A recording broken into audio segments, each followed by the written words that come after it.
Hello everyone. आज से हम यूपी टेट, सुपर टेट और सी टेट के लिए हिंदी की क्लास स्टार्ट कर रहे हैं। इसमें हमारा पहला चैप्टर है वर्णमाला। भाषा की सबसे छोटी इकाई ध्वनि है। इस ध्वनि को वर्ण कहते हैं। जैसा कि कई बार क्वेश्चन पूछा गया है कि भाषा की सबसे छोटी इकाई क्या है, तो भाषा की सबसे छोटी इकाई ध्वनि है और इस ध्वनि को वर्ण कहते हैं। वर्णों के व्यवस्थित समूह को वर्णमाला कहते हैं। जब वर्णों को एक व्यवस्थित क्रम दे दिया जाता है तो उसी व्यवस्थित क्रम को वर्णमाला कहते हैं। जैसे हम मोती की या फ्लावर की कोई एक माला बनाते हैं तो उसको एक व्यवस्थित क्रम देने का प्रयास करते हैं, एक क्रम में उसे हम लगाते हैं। उसी प्रकार से जब वर्णों को एक व्यवस्थित क्रम दे दिया जाता है तो उसे वर्णमाला कहा जाता है। जैसा कि इसके नाम से ही स्पष्ट है, वर्णों की माला। स्वर स्वर 11 प्रकार के होते हैं। स्वतंत्र रूप से बोले जाने वाले वर्ण स्वर कहलाते हैं। सारे स्वर सघोष होते हैं। जैसा कि इसके नाम से ही स्पष्ट हो रहा है आप लोग को, स्वर। स्व स्व से मतलब होता है स्वयं। हम अपने में स्वतंत्र हैं। हम अपने में स्वतंत्र हैं, इसका मतलब ये है कि अगर हम अकेले हैं या हमारी जो भी थॉट है, हमें आज ये पढ़ना है, हमें या ये करना है, उसके लिए हम स्वयं में स्वतंत्र हैं। जिस प्रकार हम आप अपने में स्वतंत्र हैं, उसी प्रकार से स्वर भी स्वतंत्र रूप से बोले जाने वाले वर्ण कहलाते हैं। सारे स्वर सघोष होते हैं। सघोष क्या होता है, इसके बारे में हम अभी आगे अध्ययन करेंगे। सबसे पहले हम ये जान लें कि स्वर कौन कौन से हैं। अ, आ, ई, उ, री, ए, ओ, औ। आ का उच्चारण स्थान कंठ है। ई का उच्चारण स्थान तालु है। उ का उच्चारण स्थान ओष्ठ है। री का उच्चारण स्थान मूर्धा। ए का कंठ तालु। ओ का कंठोष्य। इसके लिए एक सिंपल सी ट्रिक है, कताव एम, इंग्लिश का एम। क से कंठ, ता से तालु, ओ से ओष्ठ, एम से मूर्धा, क ता से कंठ तालु, क ओ से कंठोष्य। अंग और अह को स्वर में नहीं गिना जाता है। ये दोनों संयुक्त रूप से अयोगवाह कहे जाते हैं। अंग को अनुस्वार, अह को विसर्ग और दोनों को संयुक्त रूप से हम अयोगवाह कहेंगे। स्वरों का वर्गीकरण। मात्रा अथवा उच्चारण के आधार पर स्वर के 3 भेद हैं। ह्रस्व स्वर, दीर्घ स्वर, प्लुत स्वर। जिनके उच्चारण में कम समय लगता है उन्हें ह्रस्व स्वर कहते हैं। एक मात्रा का समय अर्थात जिसपे एक मात्रा बोलने में जितना समय लगता है उसे ह्रस्व स्वर कहते हैं। ह्रस्व स्वर कौन कौन से हैं? अ, ई, उ, री। दीर्घ स्वर जिनके उच्चारण में ह्रस्व स्वर से अधिक समय लगता है अर्थात 2 मात्रा का समय लगता है, उन्हें दीर्घ स्वर कहते हैं। आ, ई, उ, ए, ओ, औ। प्लुत स्वर जिनके उच्चारण में दीर्घ स्वर से अधिक समय लगता है उन्हें प्लुत स्वर कहते हैं।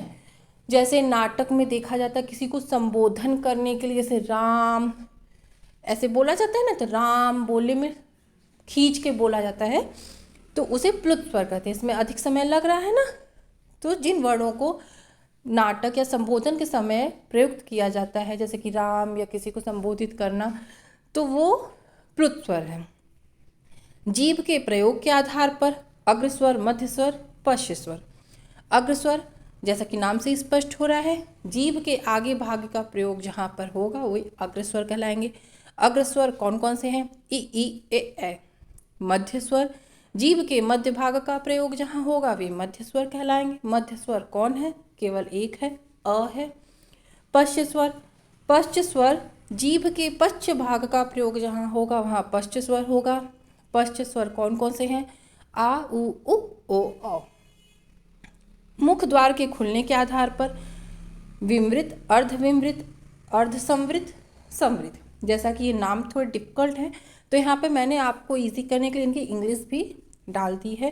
क्वेश्चन पेपर सॉल्व करते वक्त जो भी वर्ड आपको डिफिकल्ट मिले उसका हिंदी, अगर आपको इंग्लिश का वर्ड डिफिकल्ट लग रहा है तो साइड में हिंदी में लिखा रहता है वो पढ़िए। अगर हिंदी का वर्ड ज़्यादा डिफिकल्ट लग रहा है तो साइड में इंग्लिश में भी पैडागॉजी दिया रहता है। वैसे हिंदी में तो आपको हिंदी इंग्लिश का ऑप्शन नहीं मिलेगा, लेकिन अदर बाकी 4 सब्जेक्ट में यूपी टेट सी टेट में आपको क्वेश्चन हिंदी इंग्लिश दोनों में लिखा रहता है। तो कोशिश किया करिए कि जो वर्ड डिफिकल्ट लगे उस क्वेश्चन को छोड़ने से पहले उसका इंग्लिश का वर्ड देख लिया करिए, क्योंकि इंग्लिश में किसी भी वर्ड की मीनिंग केवल एक होती है, लेकिन हिंदी में एक ही वर्ड को कई तरीक़ों से बोला जाता है। तो यहाँ पे आप अगर इंग्लिश देखेंगे तो आपके लिए थोड़ा ईजी हो जाएगा। तो विमृत, जैसा कि नाम से दिया ओपन, जिन स्वरों के उच्चारण में मुख द्वार पूरा खुलता है उन्हें विमृत कहते हैं। जैसे आ बोलने में मुंह पूरा खुल रहा है ना, तो वो विमृत। अर्धविमृत, हाफ ओपन, नाम से स्पष्ट है, जहाँ पर उच्चारण में मुख द्वार आधा खुलेगा, हाफ ओपन, वहाँ पे अर्धविमृत होगा। ए औ। अर्धसंवृत, हाफ क्लोज, जहाँ पर आधा मुंह बंद रहेगा वहाँ पे अर्धसंवृत। जैसे ए ओ। संवृत, जहाँ पर बंद रहेगा, ई उ। एग्जाम्पल ध्यान से याद कर लीजिएगा। ओठों की स्थिति के आधार पर अवृत्तमुखी, वृत्तमुखी, अवृत्तमुखी, वृत्तमुखी, नाम से ही स्पष्ट हो रहा है। ओठों की स्थिति वृत्तमुखी या गोलाकार नहीं होते हैं, वहाँ पर अवृत्तमुखी होता है। आ ई ए इसके एग्जाम्पल हैं। वृत्तमुखी, ओठ वृत्तमुखी या गोलाकार होते हैं, अर्थात ओठों की स्थिति उच्चारण के समय गोलाकार होती है, इसलिए वृत्तमुखी है। उ ओ, इसके एग्जाम्पल हैं। हवा के नाक व मुंह से निकलने के आधार पर निरनुनासिक अथवा मौखिक स्वर, जिन स्वरों के उच्चारण में हवा केवल मुंह से निकलती है, नाम से स्पष्ट है। मौखिक स्वर, निरनुनासिक मतलब नाक का प्रयोग ना हो, आ ई आदि। अनुनासिक स्वर, जिन स्वरों के उच्चारण में हवा मुंह के साथ साथ नाक से भी निकलती है उन्हें अनुनासिक स्वर कहते हैं। अनुनासिक, जहाँ चंद्र बिंदु लग जाता है वहाँ अनुनासिक होता है। इसके एग्जाम्पल आप ऐसे समझ सकते हैं, जैसे कि यहाँ पे दिया है, सब पे चंद्र बिंदु लगा है। घोषत्व के आधार पर मैंने आपको पहले ही पेज पे बताया था कि सघोष होते हैं सभी स्वर, और इसकी चर्चा हम आगे करेंगे। तो ये रही उसकी चर्चा। घोष का अर्थ है स्वर तंत्रियों में श्वास का कंपन। स्वर तंत्री में जब कंपन होता है तो सघोष ध्वनियाँ उत्पन्न होती हैं। सभी स्वर सघोष ध्वनियाँ होते हैं, अर्थात स्वरों के उच्चारण में हमारे स्वर तंत्रियों में जब कंपन होती है तो उसे सघोष ध्वनियाँ उत्पन्न होती हैं। इसीलिए स्वरों के उच्चारण को सघोष कहा जाता है।